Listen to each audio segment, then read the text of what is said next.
Welcome to this episode of our program, Arab Affairs. As usual, we will be discussing important topics. Just a few minutes ago, the President addressed the African Union Peace and Security Council over Sudan, and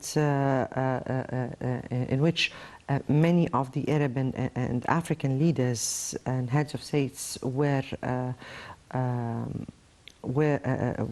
in this summit, or participated in this summit, to seek and discuss the current crisis in Sudan.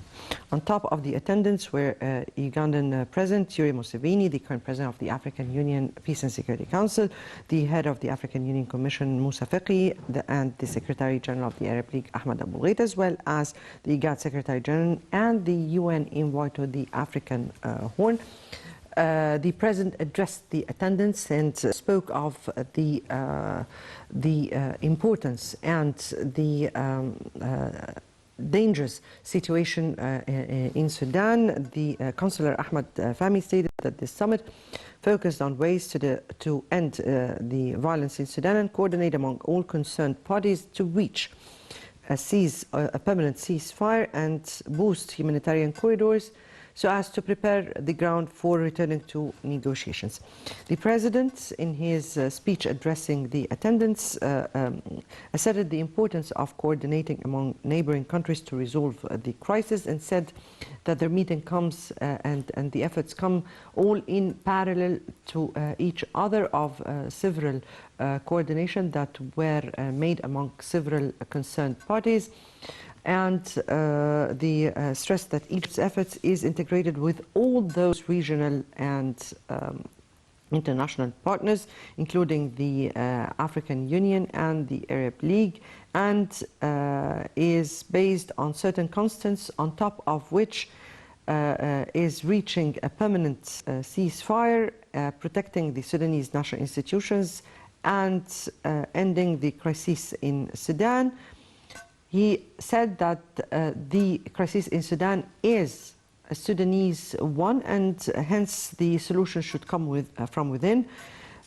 He added that the role of the regional parties should be helping them to stop the escalation and reaching consensus over the real reasons behind the escalation.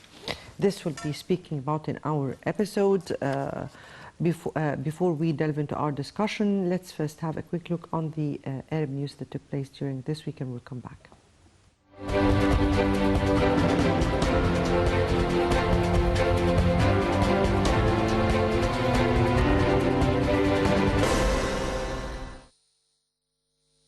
Foreign Minister Sameh Shoukry reviewed with UN Special Envoy for Syria, Geir Pedersen, means to reach a settlement for the Syrian crisis based on meetings that took place in Jeddah and Oman, as well as the recent Arab Summit. During the meeting that took place in Geneva, Switzerland, Foreign Minister Shoukry reiterated the importance of the Arab role in solving the crisis, which the Syrian people are still suffering from its repercussions.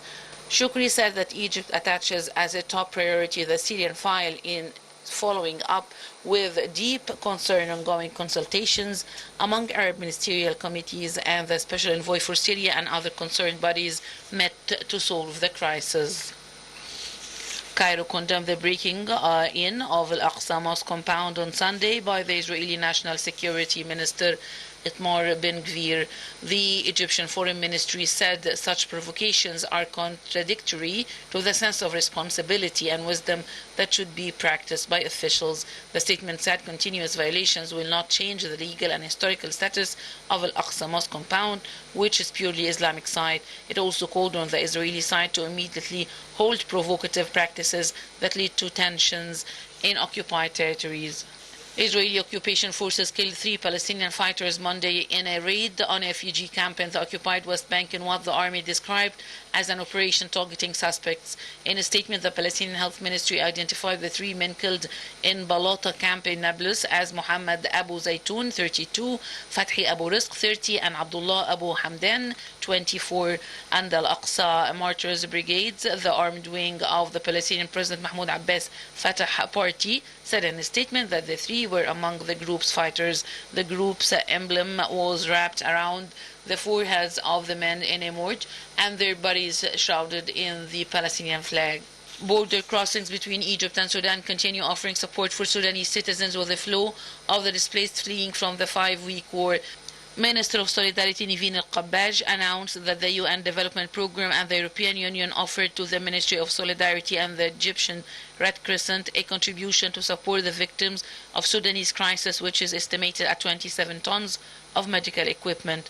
While receiving the EU ambassador, the minister said that this contribution comes in the framework of the international institutions, confidence in the Egyptian Red Crescent Association, and aid services that it offers with its rapid and fair humanitarian intervention to back all the displaced Sudanese as a result of Sudanese crisis.